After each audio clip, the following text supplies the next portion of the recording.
McLaren may be mighty, but Aston's blasted now that they've ditched their unimpressive upgrades. Welcome to Fiends, where the F1 never ends, just like Leclerc's bad luck. The Brazilian Grand Prix was a race of attrition, with 6 cars unable to finish the race. Most notably with Charles Leclerc's Ferrari, which gave up the ghost on the formation lap. Leclerc got on the radio immediately asking, "Why am I so unlucky?" Why the am I so unlucky?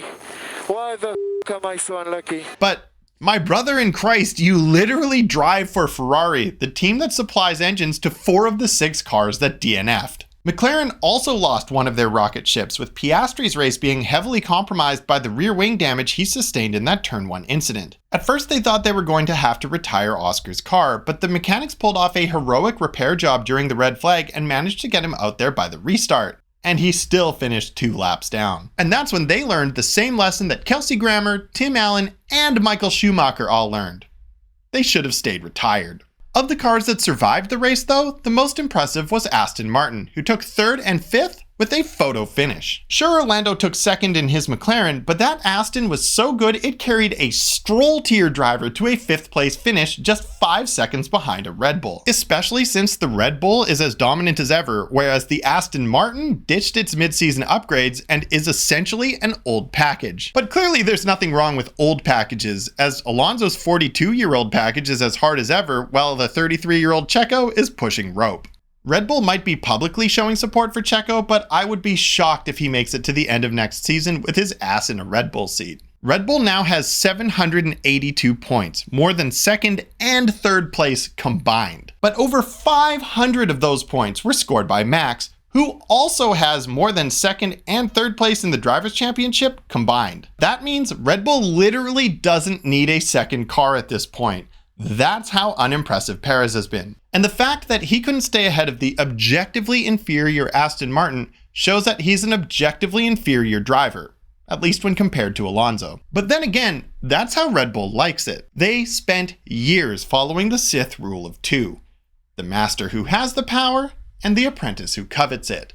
But that has never won them a championship. Red Bull's winning strategy seems to be having a young, generational talent unapologetically as the lead driver, and a washed old dude playing second fiddle. That's how they won 4 championships with Vettel and Webber, and 3 with Max and Checo. They've never taken a 1-2 in the Drivers' Championship because every time they have 2 drivers who are of a similar tier of talent, like Seb and Danny or Danny and Max, they just haven't been successful. So as much as I've been hearing people calling for Alonso to get that 2nd Red Bull seat over Ricciardo, I think Horner and Marco know better than that. They don't want someone challenging Max. They want a washed old dude who has no other option than to be a compliant cuck. Now over to the Canadian positivity guy, who has plenty of reasons to be happy this week. Well, you've heard the British guys enough, so why don't you listen to somebody else for a change?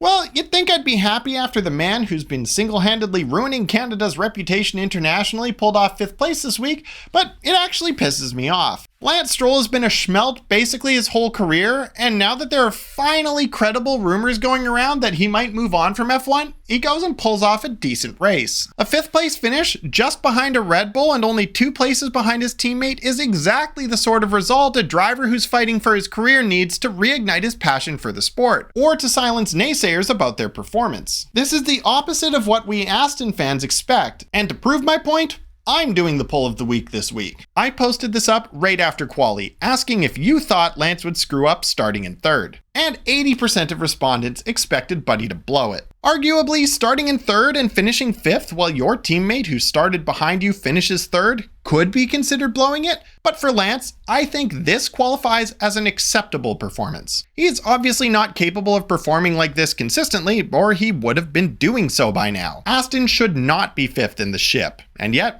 here they are. In order for Lance to convince himself and his father that it's time for him to move on from F1, he needs to continue finishing outside the points, while Alonso continues to dunk in equal machinery. When Strollsy was finishing outside the points, there was hope on the horizon that we might see Aston pick up a worthy driver. Take a big enough hit of the copium and you can even convince yourself that Seb might come back to fill that seat. But the reality is, if Lance manages to score points in the remaining races, that degen's not going to dust for at least another season. Unlike your mom, who said she was tired of me making all these jokes about her on YouTube and now refuses to go to the egg fair with me unless I apologize. And now back to your regularly scheduled programming. Apparently Max Verstappen broke another record this weekend, as well as one of Ascari's records by percentage. I'd love to tell you which records they were, but at this point he's setting records so fast that I bet even the pace at which he's setting records is record setting. Now, before we go to the spicy joke of the week, I wanted to let everyone know that I've won my copyright fight, and I'm now able to monetize my Max Verstappen themed cover of Eminem's Rap God, Track God. Support the channel by giving it a watch after this video. It was no surprise there was more trouble in paradise at Mercedes this week, with Russell offering to play ball early in the race, only to get hung out to dry by Hamilton. As a result, I want to take back what I said earlier in the season when I speculated that Lewis would be all about the aftercare. It's pretty clear that Lewis is the kind of guy who believes himself to be the hero, and that heroes don't eat pudding.